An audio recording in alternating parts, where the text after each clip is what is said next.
ഇസ്രായേലിന് iron dome മാത്രമല്ല വ്യോമ പ്രതിരോധ സംവിധാനമുള്ളത്. മറ്റ് 4 വ്യോമ പ്രതിരോധ സംവിധാനങ്ങൾ ഇസ്രായേലിനെ സംരക്ഷിക്കും എന്നാണ് ഇസ്രായേൽ വിശ്വസിക്കുന്നത്. ഇതെല്ലാം ഒന്നിച്ച് പരാജയപ്പെട്ടതാണ് ഇറാന്റെ ആക്രമണം പ്രതിരോധിക്കാൻ കഴിയാതെ വന്നത്. US സാമ്പത്തിക സഹായത്തോടെ പതിറ്റാണ്ടുകളായി ഇസ്രായേലിൽ വ്യോമ പ്രതിരോധ സംവിധാനമുണ്ട്. ഇസ്രായേലിന്റെ പ്രതിരോധ സംവിധാനങ്ങൾ പരാജയപ്പെട്ടതോടെ അമേരിക്കൻ മിസൈൽ പ്രതിരോധ സംവിധാനവും ഇസ്രായേൽ ഇറാന്റെ ആക്രമണം തടയാൻ ഉപയോഗിച്ചെന്ന് ഒരു US ഉദ്യോഗസ്ഥൻ വെളിപ്പെടുത്തി. ഏതെല്ലാം വ്യോമ പ്രതിരോധ സംവിധാനങ്ങളാണ് ഇസ്രായേലിനുള്ളത് എന്ന് പരിശോധിക്കാം. ആരോ സിസ്റ്റം ദീർഘദൂര ബാലിസ്റ്റിക് മിസൈലുകളെ ലക്ഷ്യമിട്ട് ഉള്ളതാണിത്. ഇറാൻ, യമനിലെ ഹുത്തികൾ എന്നിവരുടെ മിസൈലുകൾ തടയാനും കൂടി ഇത് ഉപകരിക്കും. അന്തരീക്ഷ പരിധിയുടെ പുറത്തുനിന്നാണ് ആരോയുടെ പ്രവർത്തനം. പക്ഷേ പലപ്പോഴായി ഹൂത്തികളും ഇറാനും ഹൈപ്പർസോണിക് മിസൈലുകൾ അയച്ചെങ്കിലും ഈ സംവിധാനത്തിന് തടയാൻ കഴിഞ്ഞില്ല. മറ്റൊന്നാണ് ഡേവിഡ് സ്ലിംഗ്. മധ്യദൂര മിസൈലുകളെ തടയാനാണ് ഇവ തയ്യാറാക്കിയത്.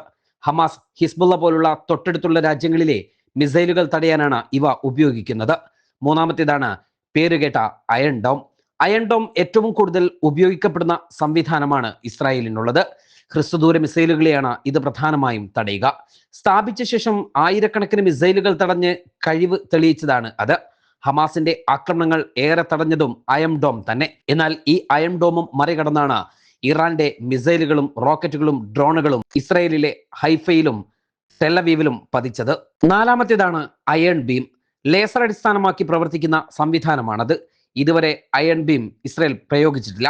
ചെലവ് കുറഞ്ഞ പ്രതിരോധ മാർഗം കൂടിയാണ് അയൺ ബീം.